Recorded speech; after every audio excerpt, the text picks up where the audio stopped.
The full story of Enoch, the prophet who walked with the gods. What if I told you there was a man who never died? A man who walked with divine beings. A man who was taken alive into the heavens. Not by myth, not by metaphor, but by something much more profound. His name was Enoch.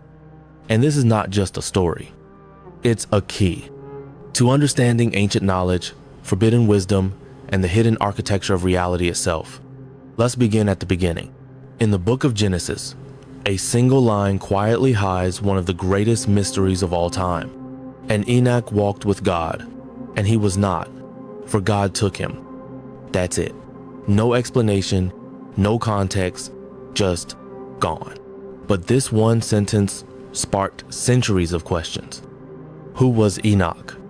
Where did he go? And why does nearly every ancient civilization have a parallel story? To truly understand Enoch, we have to travel way back. Not just to biblical times, but to a pre-flood world. A world spoken of in hushed tones.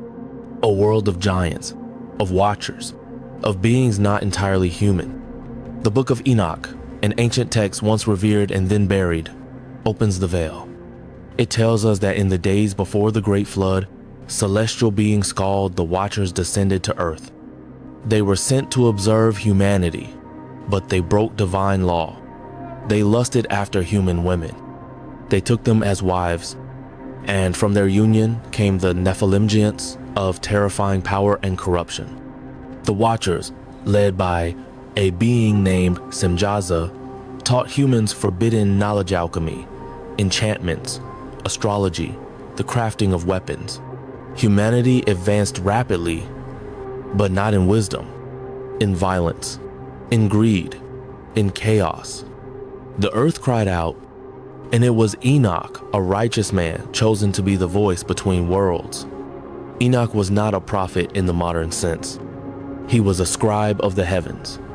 He documented what he was, shown journeys through layers of the cosmos, visions of vast crystal palaces, thrones surrounded by fire, and beings so immense they shattered the mind.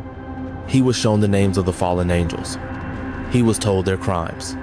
He was given a mission to warn them, to tell the Watchers that judgment was coming, that the flood would cleanse the earth of their corruption.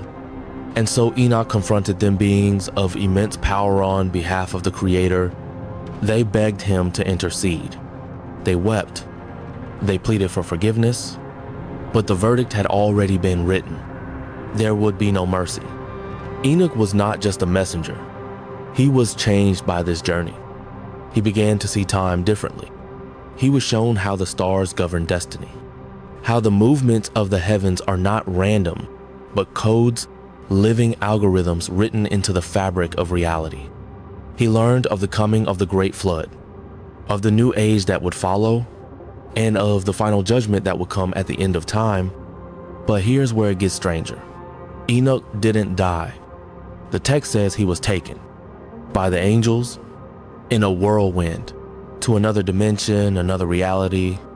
Some say he was transformed into the angel Metatron, a being of immense power who now sits beside the divine throne. From man to archangel. Now pause for a moment. Why was this story removed from the biblical canon? Why was the book of Enoch lost for over 1,000 years, hidden in the deserts of Ethiopia? Why did early church fathers reference it, revere it, then abandon it? Because Enoch's story challenges everything. It suggests that humanity is not alone, that there are layers to reality, dimensions interwoven with our own, that beings once walked the earth who were not born of woman, and that some humans very few wave glimpse behind the curtain. Ancient civilizations echo this. In Sumer, there were sky beings called the Anunnaki. In Egypt, Thoth, the god of wisdom, was said to have ascended to the heavens in a chariot of fire.